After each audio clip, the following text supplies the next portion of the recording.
সিন্ধুকের সামনে দাঁড়াইয়া যাই নামাজটা বিছাইয়া যুবক ইকামত দিতে শুরু করেছে। আল্লাহু আকবার, আল্লাহু আকবার, আশহাদু আল্লা ইলাহা ইল্লাল্লাহ, আশহাদু আল্লা ইলাহা ইল্লাল্লাহ। বাড়ির মালিক নিচতলা থেকে ইকামতের আওয়াজ শুনতে আছে। কই কি রে, আমার বাড়ির দ্বিতীয় তলায় দেখা যায় ইকামতের আওয়াজ, কারণটা কি?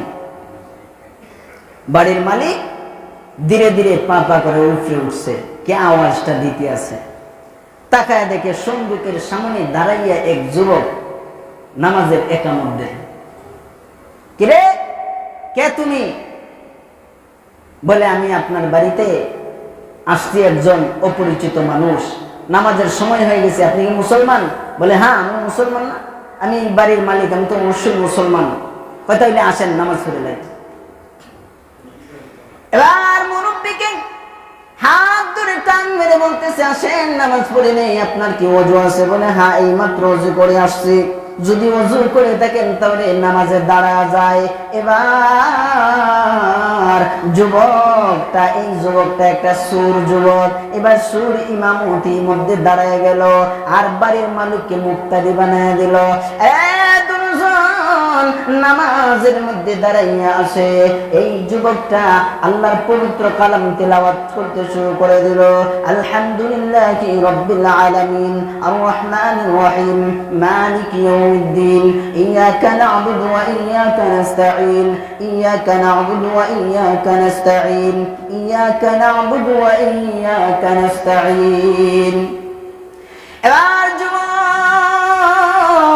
নামাজের ইমামতির মুসল্লায় দাঁড়াইয়া যুবকটা বাড়ির মালিককে নিয়ে নামাজ আদায় করতেছে। সূরাতুল ফাতিহা তিলাওয়াত শেষ করলো, লম্বা কেরাত শুরু করেছে। লম্বা কেরাত আদায় করে নামাজ যেই ঘুরতে শেষ করে এমনিতেই তাকায় দেখে ফর্সা হয়ে গেছে, দিনের আবার চলে আসছে। এমন অবস্থা নামাজ শেষ করিয়া যুবক বলে ও বাড়ির মালিক আমাকে বিদায় দিয়া দেন, আমি চলে না যাই। বলে না, তুমি কোথায় যাইবে? আগে তুমি বলো, তোমার পরিচয় দাও, তুমি কোথা থেকে এসেছো?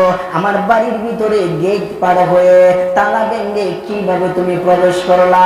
আমার বাড়ির দ্বিতীয় তলায় কিভাবে তুমি উঠলা? বলো তো দেখি।